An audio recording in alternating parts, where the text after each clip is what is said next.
सर्वभावा वंदित सब सिद्धे ध्रुवम अचलम अड़ुवम गतिम पत्ते वोक्ष्यामि समय पावड़ बिड़मो सुध केवली वर्णिदम। कल अपन ने 9 और 10 नंबर की गाथा पढ़ी थी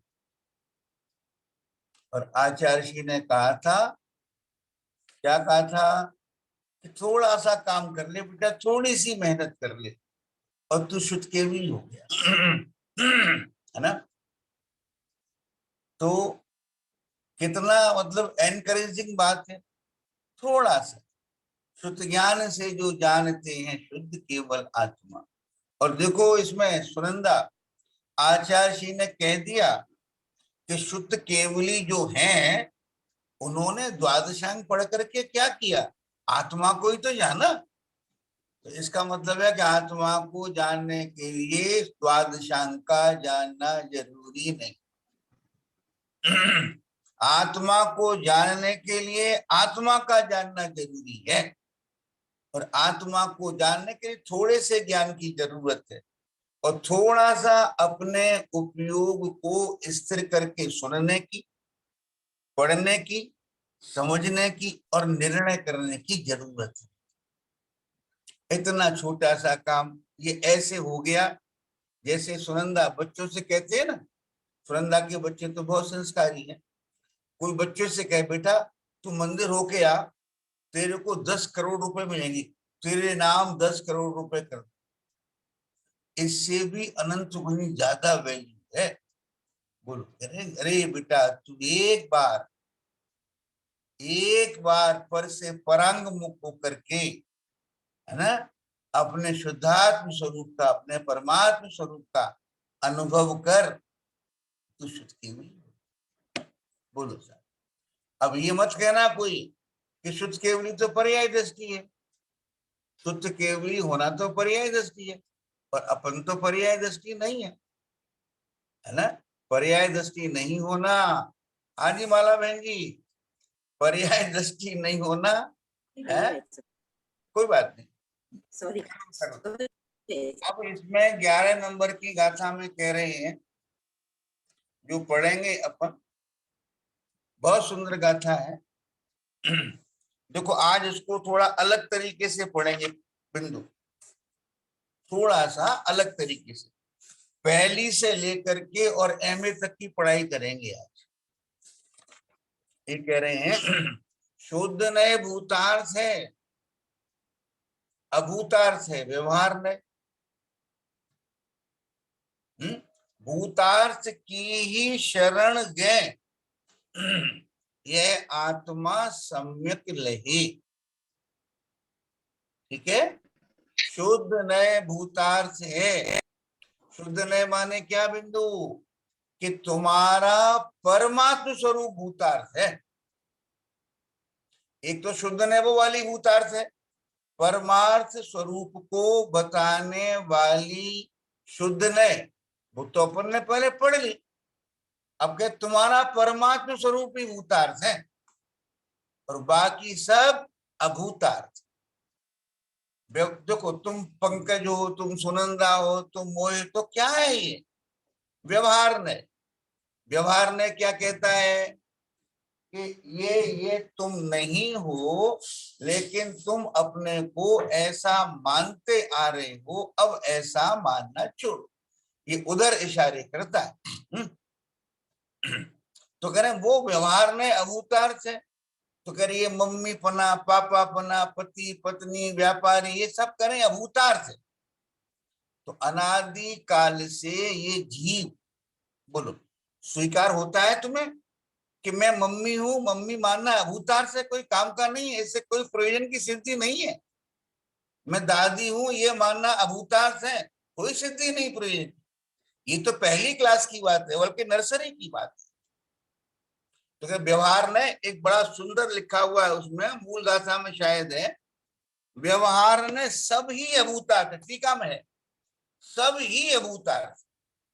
तो ये पहले वाला व्यवहार ने, बोलो मैं मकान का मालिक, मैं व्यापारी, मैं धनवान, बड़ी इज्जत वाला, फिर ये सब अभूतार्थ है, ये तेरे किसी काम का नहीं। अब दूसरी बात समझ में आ गई, बात इतनी कि नहीं आ गई? समझ में आ गई तब माना जाएगा जब उन्हें छोड़ दोगे। ये बात तो है ही नहीं, कहाँ छोड़ना, किसको छोड़ना, किसको पकड़ रखा है ना? करें, अपने स्वरूप से जब प्रेम करने शुरू करोगे। दूसरा कहते हैं कि कभी कभी जब इस जीव का मन हुआ कि धर्म करना है, धर्म करना है साहब। कल कौन कह रहा था? कल पूजा की भाभी कह रही थी कि शिखर जी जाना। हमने बेटा शिखर जी जाना है, जरूर जाओ, लेकिन बताओ तो क्यों जाना है? बोलो साहब, क्यों जाना है? शिखर जी जाने वाले 95% लोग यही नहीं जानते क्यों जाना है, क्या करना जा रहे। बस ये मालूम भगवान के दर्शन करके अपने पहाड़ चढ़ेंगे और आ जाएंगे, बहुत बढ़िया आनंद। तो करें, धर्म के नाम पर दूसरी बात चल रही, पहली बात तो वो निकल गई। धर्म के नाम पर आए तो तीर्थ यात्रा करें, आए मंदिर हो आए, दर्शन कर लें, पूजा कर लें, पाठ कर लें है ना? तो करें, ये सब हिम्मत नहीं हो रही कहने की कि अवतार से बोलो मोहित, हो रही है हिम्मत की नहीं? अगर ये अभूतार से है, ये मान करके कोई छोड़ दे, तो इससे पहले जो अभूतार्थ बताया है पहले वो छोड़ना। ये तो सब अपनी दृष्टि बदलने की बात है कि तू आनंद का पिंड, भगवान आत्मा, अपने आनंद को क्यों नहीं भोग पा रहा है? उसमें क्या बाधा है? कि उसमें बाधा है व्यवहार के विषयभूत पदार्थों की और पर्यायों की दृष्टि। तो कह रहे वहां अटक गया है ना? और क्या किया है इसने? दूसरी बात, तीसरी बात, धर्म करना चाहा। अब उनने देखा कि साहब मंदिर तो बहुत से लोग जाते हैं, काफी लोग जाते हैं, ठीक है ना, अपने को धर्म करना है। तो उनने अपना नियम ले लिया, ये नहीं करना, ये नहीं करना, अष्टमी को व्रत करना है, चतुर्दशी को व्रत करना है ना, हरी नहीं खानी, वो नहीं खाना, पीला नहीं खाना, ये कर लिया। करे अभूतार्थ है, करे क्या? ये अभूतार्थ है। बोलो साहब, सरला समझ में आ रही है कि नहीं आ रही? अभूतार्थ, क्योंकि लिख रहे हैं कि व्यवहार ने सब ही असत्यार्थ है। अब तीन बातें हुई सरला, कि मैं दादी हूं, सच्ची बात है कि झूठी बात है? बोलो, बोलो रिया जी, दादा हूं सच्ची बात है कि झूठी बात है? असत्यार्थ झूठी। असत्यार्थ नहीं, झूठ बोलो कि झूठ है? हाँ झूठ है, झूठ है, हैं? झूठ है। बोलो ममता। अरे भैया, व्यवहार नहीं से तो है, निश्चय नहीं से नहीं है।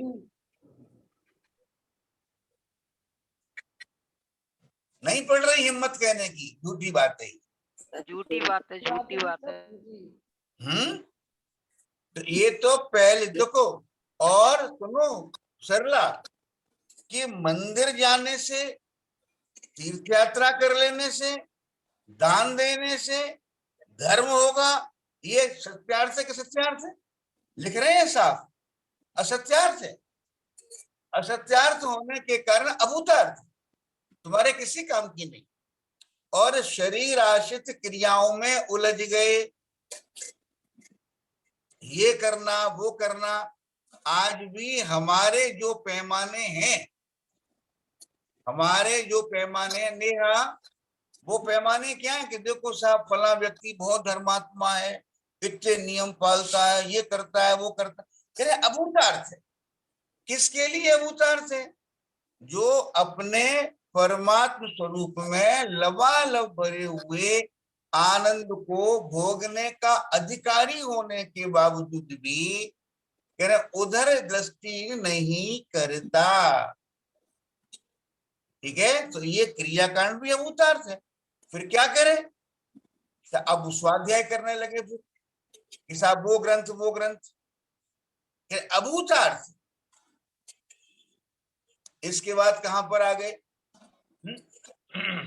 इसके बाद कहां पर आए वो बेटा, उसमें था मोहित, टीका में है, टीका में व्यवहार ने सब ही अभूतार्थ, सेकंड वर्ड जो को लिखा है सब, तो ये सबकी डेफिनेशन चल रही है अपनी सब।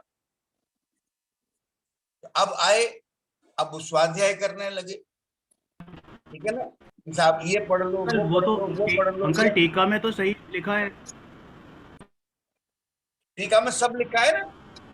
नहीं वो तो सही है, लेकिन वो प्राकृत में दोनों जगह भूतत्व क्यों आया है, मतलब ये समझ नहीं जो आया। भूतत्व आया है ना, उससे पहले वो एस बना हुआ है, अवग्रह, अवग्रह, तो ये आ का प्रतीक है, अभूतत्व, ठीक है। अभी बात करते हैं इसकी, इस पे बड़ी चर्चा हुई, तो ये बात चल रही थी अपनी, समझ में आई ये अभूतार्थ। फिर सब अध्यात्म के ग्रंथों में आ गए, तो अध्यात्म ग्रंथों में आए तो आत्मा की रुचि लगी, और लगने लगी तो कह रहे आत्मा को समझने की कोशिश हुई, तो आत्मा में द्रव्य गुण पर्याय के भेद हुए, आत्मा में ज्ञान दर्शन चारित्र के भेद हुए, इतना इतना, है ना, ये भेद हुए, कह रहे ये भी अभूतार्थ। बोलो, कह रहे हैं बोलो भैया क्या है कि ये भी अभूतार्थ, मैंने सम्यक दर्शन प्रकट करना है, मेरे को मन नहीं लग रहा, संसार में भटकना नहीं है, है, अब ये संसार छोड़ने के लिए सम्यक दर्शन बहुत जरूरी है, ये अंदर सबके पड़ा हुआ है कहीं ना कहीं। बोलो सुनंदा, पड़ा है कि नहीं, सबके पड़ा है। और चर्चा जब करते हैं हमारे से तो कहीं ना कहीं ये बात परिलक्षित होती है, तो कह रहे हैं ये भी अभूतार्थ। तो क्या भूतार्थ है कि अपनी हाजिरा हजूर, अपनी वर्तमान में ही विद्यमान, पूरे पूरे वैभव के साथ विद्यमान अपना जो परमात्म स्वरूप है, कह रहे उस परमात्म स्वरूप में अपनापन करना, यही भूतार्थ। अपने परमात्म स्वरूप के अलावा अन्य कुछ भी भूतार्थ नहीं है। अभी खत्म नहीं हुई है बात। अपने परमात्म स्वरूप के अलावा अपने को कुछ और भी मानो, कुछ भी मान लो, अभूतार्थ। अपने को साधक मानो, मुनिराज अपने को मुनिराज मानते हैं कि नहीं मानते, बोलो। सम्यक दृष्टि अपने को सम्यक दृष्टि मानता है कि नहीं मानता, क्या मानता है अपने को, मैं प्रभु हूं, मैं परमात्म स्वरूप। तो कह रहे एक यही भूतार्थ है। इसके लिए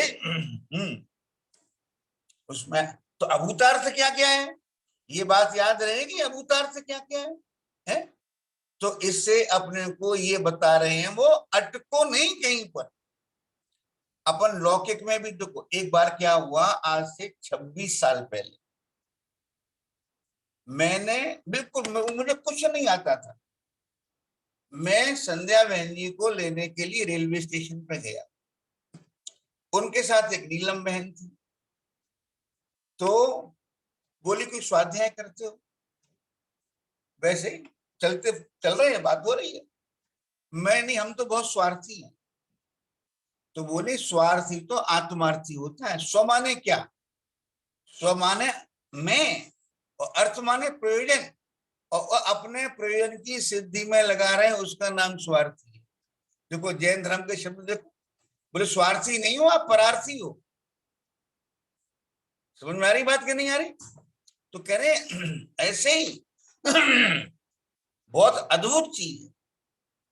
तो आचार्य जी कह रहे हैं कि जितना भी तुमने अब तक किया संसार बढ़ाने के नाम पर, संसार घटाने के नाम पर, अपने आत्मा का आनंद लेने के नाम पर, ये सब अभूतार्थ है। एक ही भूतार्थ है कि क्या भूतार्थ है, निर्णय पूर्वक।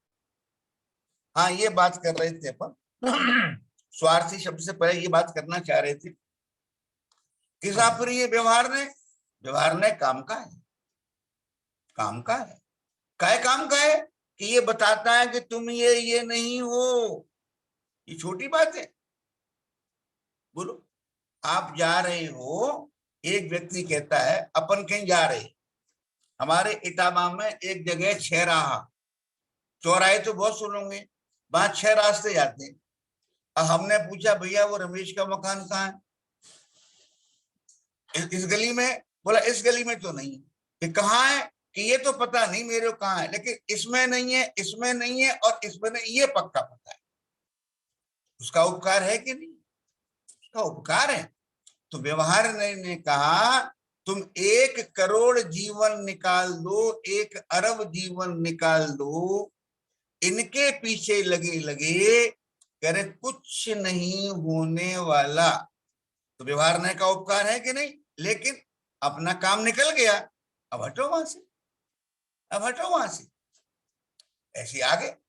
तो कह रहे हैं शुद्ध न एक शुद्ध न ही भूतार्थ है। समय सारजी में तो भेद रूप व्यवहार ने को अभूतार्थ कहा है कि आत्मा में ज्ञान है, दर्शन है, सुख है, वीर्य है, प्रभुता है, विभुता है, कि ये अभूतार्थ है। एक अभेद आत्मा भूतार्थ है। और अपन इसको इस तरीके से पढ़ रहे हैं कि शुरू से लेकर के एंड तक क्या क्या अभूतार्थ है। समझ में आ रही है बात कि नहीं आ रही है? वहां पर अटके रहो, कहीं पर अटके रहो तो कह रहे हैं वो अभूतार्थ। तो क्या बात चले थी? अपने को इसमें आएगा, इसमें शब्द आएगा अपने को करें भूतार्थ, यानी आत्मा का अनुभव करना। इसमें कहेंगे करें आत्मा का अनुभव करना, वो भूतार्थ है। ये बात कहेंगे इस तरीके से। समझ में आ रही है क्या भूतार्थ है? व्यापार करना भूतार्थ है कि नहीं? बच्चे पालना भूतार्थ है कि नहीं? ना तुम व्यापार करने वाले हो, ना तुम बच्चे पालने वाले हो, है ना? तो कि तुम क्या हो? तुम सिर्फ एक काम कर सकते हो, दूसरा काम करने की सामर्थ्य तुम्हारे अंदर नहीं है। तुम एकमात्र अपनी प्रभुता से प्रेम कर सकते हो या नहीं कर रहे हो, दूसरा कोई काम नहीं करता। ठीक है ना? तो अब इसमें आती है बात कि जो फिर अपन ने क्या किया कि पर्याय का सुधार करना है। तो पर्याय का सुधार करने के लिए द्रव्य का आश्रय लेना है। तो द्रव्य का आश्रय लेने का मतलब क्या है? ये तो बोलते जा रहे हो, लेकिन ये नहीं मालूम है कि द्रव्य का आश्रय लेना माने उसमें अपनापन करना, अपनी प्रभुता को ये मैं हूं ऐसा मानना और ऐसा निर्णय करके उससे बिंदास प्रेम करना, कर ये भूतार्थ है बस। और प्रेम करते हुए बार बार देखो, अपन देखो पंकज, तुम अपनी बेटी को प्रेम करती हो, खूब करती हो ना, तो क्या ऐसा होता है कि सामने बैठी है तुम्हारी बेटी और तुम प्रेम कर रहे हो, चल रहा है अंदर, चल रहा है ना, फिर तुम्हें 10 मिनट के बाद ये आता है कि पता नहीं ये प्रेम करती है कि नहीं करती, आता है क्या? तो वहां क्यों कि 10 बार किया मैं प्रभु हूं, मैं प्रभु हूं, मैं प्रभु हूं, मैं प्रभु, प्रेम आया नहीं, इसका फल नहीं आया, आनंद नहीं आया, है ना? ऐसा लौकिक में नहीं करते हो तो आत्मा में ही क्यों लगाते हो? इस बात को समझ में आ रही है? शुद्ध नए भूतार्थ है, बाकी सब अभूतार्थ। आगे कहते हैं व्यवहार नए, ये उसका अर्थ किया अपन ने सबका, सब ही अभूतार्थ। ठीक है ना? कोई भी, ये स्वाध्याय करना भूतार्थ है कि अभूतार्थ? अभूतार्थ है। ठीक है ना?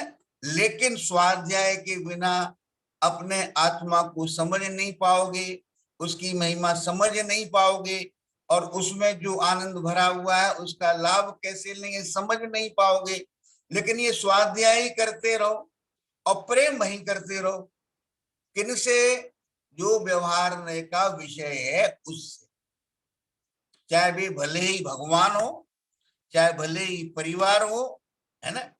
तो ये कह रहे हैं व्यवहार ने सब ही अभूतार्थ, इसलिए वह अविद्यमान असत्य अभूत अर्थ को प्रकट करता है। देखो एक एग्जाम्पल याद आ रहा है, अभी कुछ दिन पहले तक विराट कोहली का बड़ा नाम था। मेरे को क्रिकेट के बारे में एबीसीडी नहीं मालूम, कभी मेरा इंटरेस्ट बना ही नहीं। जब मैं स्वाध्याय नहीं भी करता था तब भी मेरे को इंटरेस्ट नहीं बना। लोग पागल हो जाते हैं क्रिकेट के लिए, तो कह रहे विराट कोहली का इतना नाम, इतना नाम, इतना नाम, वो ये कर दिया, वो कर दिया, वही विराट कोहली है। अब उसे कोई पूछता नहीं। बोलो, जो क्रिकेट को जानते हैं वो समझते हैं इस बात को कि नहीं? बोलो भी, क्या हो गया उसमें? अरे वो कुछ नहीं कर रहा था, ये सब क्या था कि उसके कर्म का उदय था, यश प्रकृति का उदय था, इसके कारण वो चढ़ता जा रहा था। और जब यश प्रकृति का उदय नहीं रहा तो आज कोई उसको पूछता नहीं। क्या हो गया? वही विराट कोहली। तो ये कह रहे हैं व्यवहार ने सब ही अभूतार्थ है, इसलिए वह अविद्यमान, अविद्यमान माने जो है ही नहीं, अविद्यमान असत्य और अभूत अर्थ को प्रकट करता है। जो है नहीं, झूठा है और किसी काम का नहीं है, ऐसे अर्थ को प्रकट करता है। कह रहे हैं अविद्यमान असत्य अभूत अर्थ को प्रकट करता है। शुद्ध ने एक ही भूतार्थ होने से विद्यमान सत्य भूत अर्थ को प्रकट करता है। यानी शुद्ध ने तुम्हें वो दिखाता है जो है, वास्तव में जिसकी सत्ता है, अनादि काल से है। 6 नंबर की गाथा में पढ़ा था, स्वयं सिद्ध है, स्पष्ट प्रकाशमान ज्योति है, नित्य उद्योत रूप है और है। था था, है, रहेगा रहेगा रहेगा। मम्मी तो हो सकता है तुम 50 साल पहले ना हो सकता है 70 साल पहले तुम तो, लेकिन वो गाना था ना, हमें कल भी तुमसे प्यार था आज भी है। हम पहले भी प्रभु थे, आज भी प्रभु हैं, आगे भी प्रभु ही रहने वाले हैं। तो कह रहे शुद्ध ने एक ही भूतार्थ होने से, तुम्हारा परमात्म स्वरूप ही भूतार्थ होने से, उसके आश्रय से ही अतीन्द्रिय आनंद प्रकट होने से एक वही अपनापन करने के, वही आश्रय करने के योग्य है, दूसरी बात नहीं। अब हम ये कहेंगे इसके आगे लिख रहे हैं, यह बात दृष्टांत से बतलाते हैं। समझ में आ गई बात? क्या भूतार्थ है, क्या क्या भूतार्थ समझ में आ रही है कि नहीं आ रही? बोलो भैया, कैसे आएगी बात समझ नहीं? चलो साहब, बिंदु, जैसे परवल कीचड़ के मिलने से जिसका सहज एक निर्मल भाव तिरोभूत हो गया है, तिरोभूत होने का मतलब अभाव हो गया, ये नहीं बिंदु। प्रबल का मतलब क्या हुआ? प्रबल का मतलब बहुत बल। तो अपने को बल आता है बहुत, कहां पर? देखो बिंदु, अपने मम्मी पने में बल आता है ना? बोलो, अपने धन में बल आता है। वहां से हटे तो भगवान के दर्शन वगैरह करने लगे, उनमें बहुत बल आता है।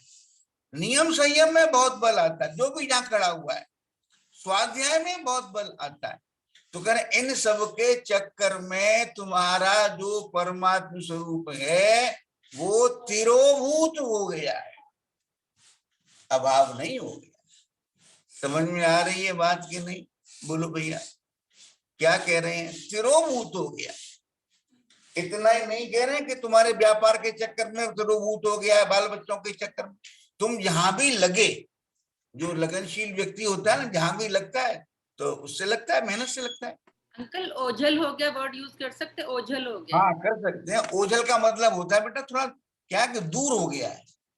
बहुत समझदारी का शब्द इस्तेमाल किया है। तिरोभूत का मतलब नहीं है भाई साहब ढक गया है बस। एक नहीं है। देखो पंकज, जहां तुम्हें बेटी दिख रही है ना, वही शुद्धात्मा है कि नहीं है? समझ में आई बात? इसलिए तिरोभूत शब्द इस्तेमाल किया। ओझल तो जो है दिखाई नहीं पड़ रहा है, दिखाई पड़ेगा नहीं, है ना? तो कह रहे हैं जैसे प्रबल कीचड़ के मिलने से जिसका सहज एक निर्मल भाव तिरोभूत हो गया है तो, लेकिन दिखता नहीं, तिरोभूत हो गया है।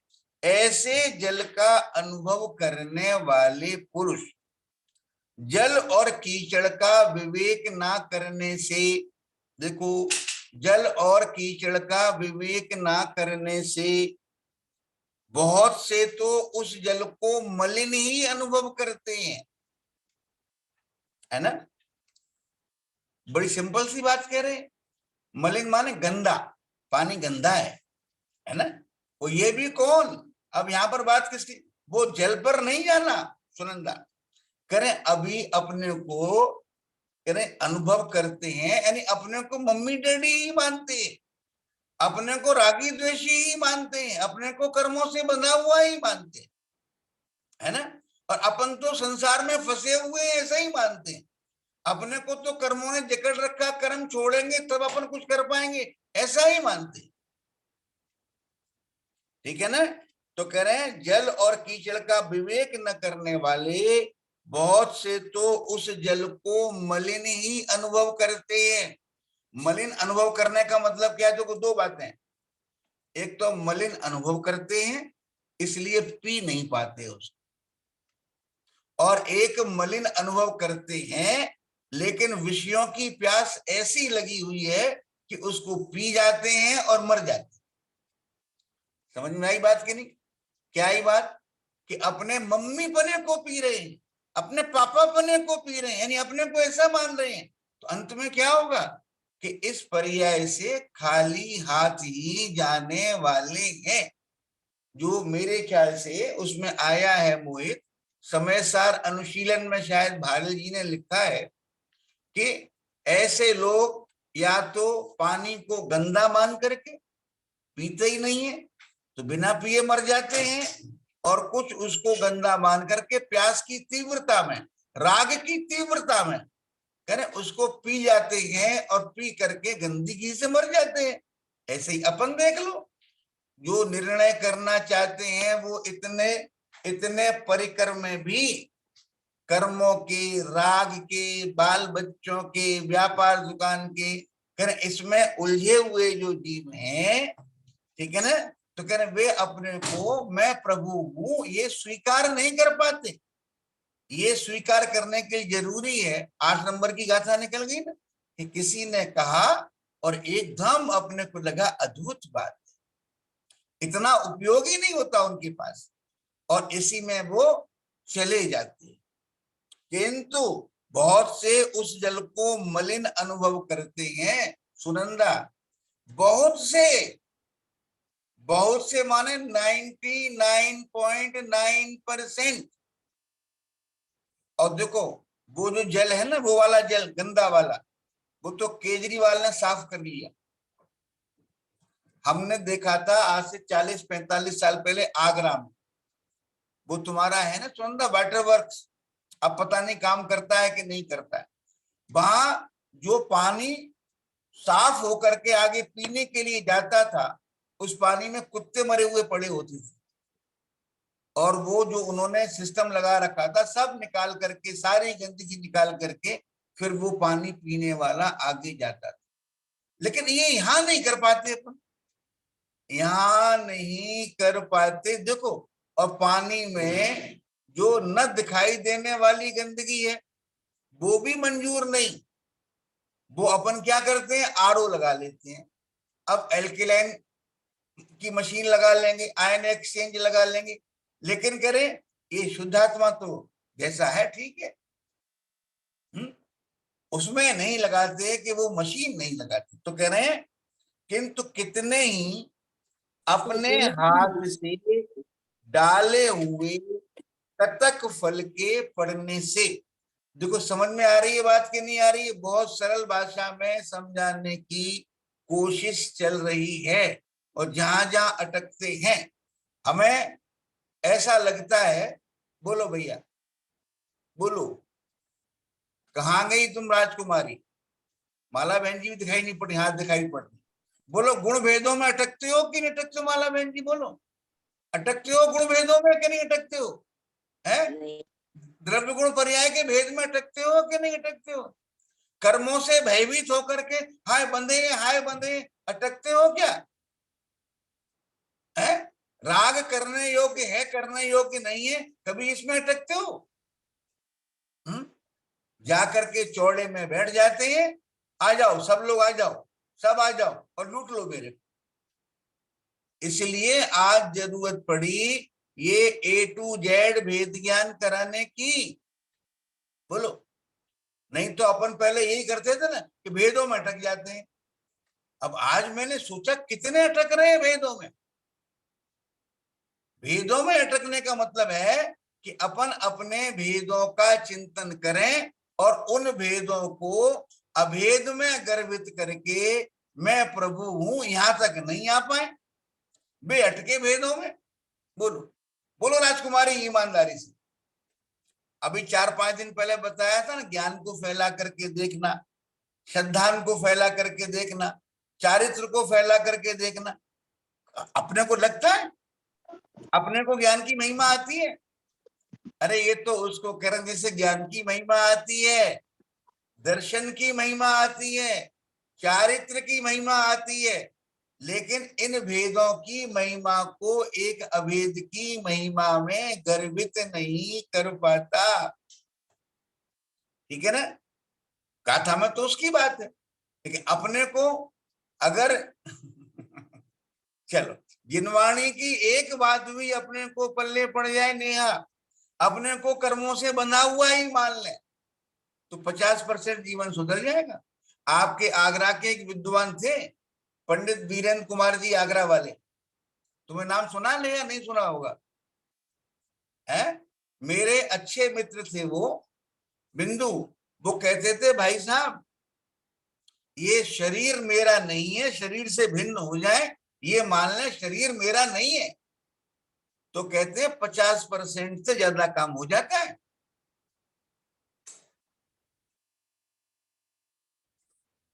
तो कह रहे हैं, अब यहां पर कह रहे हैं कितने ही अपने हाथ से, जैसे पानी गंदा होता है, कीचड़ विचड़ मिला हुआ है, गंदगी मिली हुई है, तो पुराने जमाने में लोग क्या करते थे, उसमें फिटकरी डाल देते थे। कतक फल माने फिटकरी, तो फिटकरी से गंदगी एक तरफ हो जाती थी, उस गंदगी को निकाल करके पानी अपना पीते थे, इस्तेमाल करते थे। आज भी अपने जो श्वेतांबर भाई हैं वो पानी की शुद्धि के लिए फिटकरी का इस्तेमाल करते हैं। वैसे करना नहीं चाहिए, क्योंकि फिटकरी से क्या होता है कि जीव मर जाते हैं, तो इसलिए पानी छानने का विधान। तो ये कह रहे हैं, बात समझ में आ रही है कि नहीं आ रही? तो कह रहे हैं ऐसे ही अपने हाथ का मतलब क्या हुआ, ये तो एग्जाम्पल अपने हाथ से डाला, अपने हाथ से डालने का मतलब क्या हुआ, यहाँ पर खुद ही पुरुषार्थ करते हैं अपने। बोलो भैया, रागादि विकारी भावों के बीच में फंसे हुए, कर्मों के बीच में फंसे हुए, परिवार के बीच में फंसे हुए दूसरा भेद ज्ञान कराता रहे तो भेद ज्ञान हो जाएगा कि नहीं हो जाएगा? बोलो भैया। तो वे कह रहे अपने हाथ से, हाथ माने अपने पुरुषार्थ से वो शुद्ध नए। और देखो अभी तो हमें शुद्ध नए का प्रयोग ही नहीं करते, भय भी क्या लगता है ना? ये शुद्ध नए अपने को शास्त्रों की बात लगती है, आगम की बात लगती है, वो अपने को अपने जीवन में प्रयोग करना है, ऐसा भी अपने को विकल्प नहीं आता। बोलो बिंदु क्या कहने, समझ में आ रही है बात कि नहीं आ रही? अपने हाथ से है, अपने हाथ की बड़ी भारी व्याख्या है बिंदु। हम स्वाध्याय कर रहे हैं, अब अंकल जी ने कह दिया कि तुम प्रभु हो, तो काम आएगा कि नहीं आएगा? अपने हाथ से, अपने आप, अपने पुरुषार्थ से।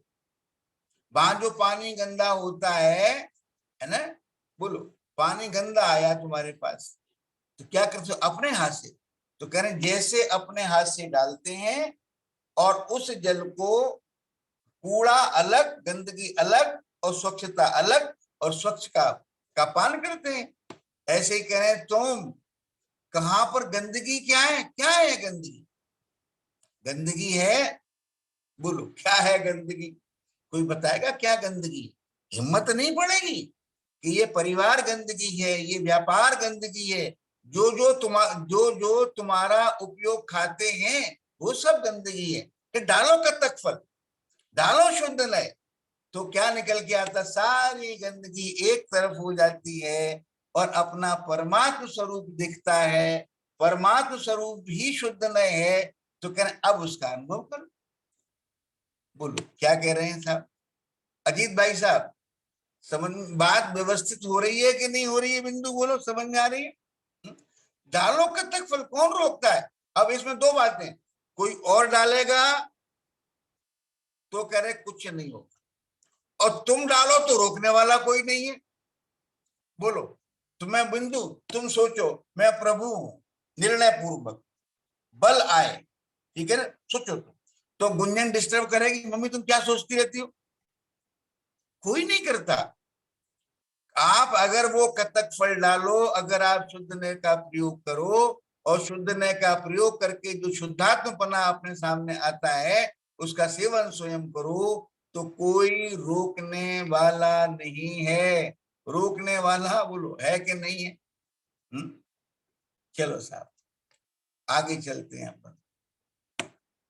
तो कह रहे हैं जो दो बातें यहां पर हुई, कुछ तो गंदा ही मानते हैं पानी को, गंदा मान के पी जाते हैं या रह जाते हैं। अगर रह जाते हैं, नहीं पीते हैं तो मर जाते हैं, और पी जाते हैं तो गंदगी से मर जाते हैं। ऐसे करें व्यवहार नय के विषयों में उलझा हुआ, या तो अगर व्यवहार नय के विषय में उलझा हुआ, अगर देव शास्त्र गुरु में उलझता है, अगर क्रियाकांड में उलझता है, तो स्वर्ग आदि का अधिकारी हो जाता है, ऐसे मर जाता है।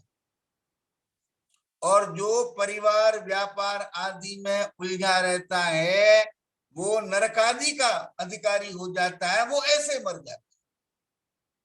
बोलो समझ में आ रही है बात? थोड़ी कड़क बात तो नहीं हो गई?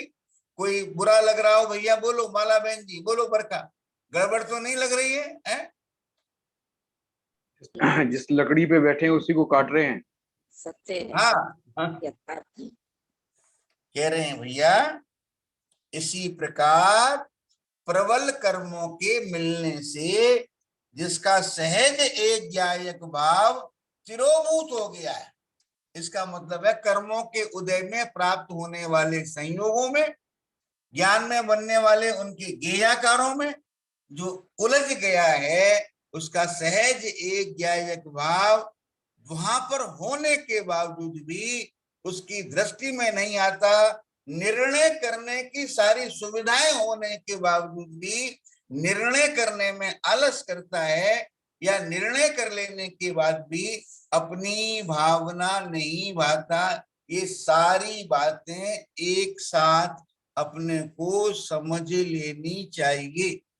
समझ में आ रही है कि नहीं आ रही आकाश की मम्मी? बोलो कहाँ कहाँ अटक रहे हैं? एक आ रही बात है। उन्होंने लिखा है, शायद चंपा बहन का ही है, उन्होंने लिखा है कि हमें सोचना चाहिए हम कहाँ अटकते। एक आत्मार्थी को समय समय पर विचार करना चाहिए कि मेरा उपयोग कहाँ अटकता है, और वहां उपयोग ना अटके उस तरीके से चिंतन करने का पुरुषार्थ करना चाहिए। समझ में आ रही है बिंदु? कह रहे प्रबल कर्मों के, हम यहाँ पर क्या पढ़ाया था पहले कि कर्मों से बंधे हुए हैं। अरे कौन बंधा है कर्मों से? कह रहे कर्मों के उदय में मिलने वाले संयोगों में आपकी दृष्टि बंधी हुई है, और वो दृष्टि बंधी हुई होने के कारण अनादि काल से आपका परमात्म स्वरूप आपके पास ही होने पर भी, बोलो सरला, वो तिरोभूत हो गया है, तिरोभूत रहता है। परमात्म स्वरूप, मेरा परमात्म स्वरूप भी कोई वस्तु है, इसका सेवन करने से मेरे को लाभ होगा, मेरे को भगवान जिस प्रकार के आनंद का भोग कर रहे हैं वैसा आनंद मेरे को आएगा। फिर ऐसा विचार करने वाले भी बहुत बिरले होते हैं। कह रहे इस प्रकार प्रबल कर्मों के मिलने से कर्मों के उदय में प्राप्त परिवार व्यापार आदि, देव शास्त्र गुरु आदि, शरीर और शरीर के संबंधी, ये सब करें उसमें मिलने से जिसका एक ज्ञायक भाव तिरोभूत हो गया है, ठीक है ना, ऐसे आत्मा का, कैसे आत्मा का, जिन्हें ज्ञायक भाव दिखता नहीं और आत्मा हूं ये तो लगता है, ये तो निर्णय हो गया कि आत्मा हूं, लेकिन ज्ञायक भाव यानी अपनी प्रभुता नहीं दिख रही। और आत्मा कैसा दिख रहा है कि कर्मों से बंधा हुआ है, रागादि वाला है, संसारी। तो वो कह रहे हैं ऐसे आत्मा का, जैसे आत्मा का अनुभव कराना चाहते हैं, ऐसे आत्मा का अनुभव न करने वाले पुरुष और ऐसे आत्मा का अनुभव करने वाले पुरुष, है ना, आत्मा और कर्म का विवेक न करने वाले, आत्मा और कर्म का विवेक न करने वाले, व्यवहार से विमोहित हृदय वाले, जिनका हृदय व्यवहार से विमोहित हो गया है, जो व्यवहार पर ही रीझे हुए हैं, ठीक है ना, जिनकी बुद्धि को व्यवहार के विषयों ने हर लिया है, ऐसे जीव उसे, जिसमें भावों की विश्व रूपता प्रकट है, बिंदु, भावों की विश्व रूपता प्रकट है। विश्वरूपता माने क्या, तरह तरह के रागादि विकारी जो भाव हैं, एक तो ये बात होगी। दूसरी बात, भावों की विश्व रूपता प्रकट है, दूसरा इसका अर्थ लेना कि ज्ञान में तरह तरह के गे हैं, वो काय का विषय है कि व्यवहारने का विषय, और उनमें उलझा हुआ जीव ये मैं ज्ञायक हूं वहां तक नहीं आ पाता। तो वो कह रहे हैं कि प्रबल कर्मों के मिलने से जिसका एक ज्ञायक भाव तिरोभूत हो गया है, ऐसे आत्मा का ज्ञायक भाव तिरोभूत हो गया है, ऐसे आत्मा का अनुभव करने वाले पुरुष आत्मा और कर्म का विवेक, देखो बिंदु, आत्मा और कर्म का विवेक दोनों का एक क्षेत्रावगाह संबंध है। जैसे सोना और चांदी दोनों मिले हुए हैं, जहां जहां सोने का परमाणु है वहां वहां चांदी का परमाणु है, लेकिन सोने के परमाणु ने चांदी के परमाणु को छुआ नहीं, चांदी के परमाणु ने सोने के परमाणु को छुआ नहीं, चांदी के गुण चांदी में और सोने के गुण सोने में। ऐसे ही भले ही करें कर्मों के उदय में, करें कर्मों का विवेक न करने वाले, कल और लेंगे इसको, हम सोचे थे ये गाथा पूरी हो जाएगी आज। कर्मों का विवेक न करने वाले, व्यवहार से विमोहित हृदय वाले, तो उसे, जिसमें भावों की विश्व रूपता प्रकट है, ऐसा आत्मा को अनुभव करते हैं, रागी अनुभव करते हैं, मोही अनुभव करते हैं, कर्मों से बंधा हुआ अनुभव करते हैं, मम्मी डैडी अनुभव करते हैं, व्यापारी अनुभव करते हैं। किंतु भूतार्थदर्शी अपनी बुद्धि से डाले हुए शुद्ध नय के अनुसार बोध होने मात्र से उत्पन्न आत्मा और कर्म के विवेक, कौन बोल रहा है भैया, आत्मा और कर्म के विवेक से, जिसमें अपने पुरुषार्थ के द्वारा आविर्भूत किए गए सहज एक ज्ञायक भावत्व के कारण उसे, जिसमें एक ज्ञायक भाव प्रकाशमान है, ऐसा अनुभव करते हैं। यहाँ ये अपन कल पढ़ेंगे इसको, बहुत कल का पूरा टाइम लगेगा इसमें। यहाँ शुद्ध नय कतक फल के स्थान पर है, इसलिए जो शुद्ध नय का आशय लेते हैं, जो वे सम्यक अवलोकन करने से सम्यक दृष्टि है। शुद्ध नय का आशय बिंदु, शुद्ध नय का आशय लेते माने क्या, शुद्ध नय अपने परमात्मा स्वरूप का आशय ले, अपने वे सम्यक अवलोकन करने से सम्यक दृष्टि है, और दूसरे जो अशुद्ध नय का सर्वथा आशय लेते हैं वे सम्यक दृष्टि नहीं है। इसलिए कर्मों से भिन्न आत्मा के देखने वाले को व्यवहार में अनुसरण करने योग्य नहीं है। देखो भैया, देखो राजकुमारी, देखो माला बहन जी, सब लोग सुनो, इसमें बहुत बढ़िया शब्द आया है आकाश की मम्मी, अपने हाथ से, भाई साहब के हाथ से नहीं, अपने हाथ से। तो खुद स्वाध्याय करना, खुद चिंतन करना, निर्णयों पर पहुंचना। आचार्य कुंद कुंद भी प्रेरणा यही दे रहे हैं कि अपने अनुभव से प्रमाण करना। ऐसा आपको लगता है कि नहीं लगता है ना? बहुत बढ़िया शब्द आया है अर्चना। अर्चना तो बहुत स्वाध्याय करती है, 5-6 घंटे तो करती है। नहीं करती अर्चना? नहीं करती? कितनी देर करती? 1 घंटा। शाबाश। हम तो 1 घंटा भी नहीं करते। सबसे ज्यादा प्रमादी तो हम ही हो रहे हैं। चलो साहब, चले। हम लोगों को पढ़ाने में ही आपका परिपूर्ण स्वाध्याय हो जाता है भाई साहब। निज निधि निज में बताई, ये परम उपकार है, उसके लिए जिन वाणी माँ को वंदना शतबार है, वंदना शतबार है। नमो अरियंताणम, नमो सिद्धाणम।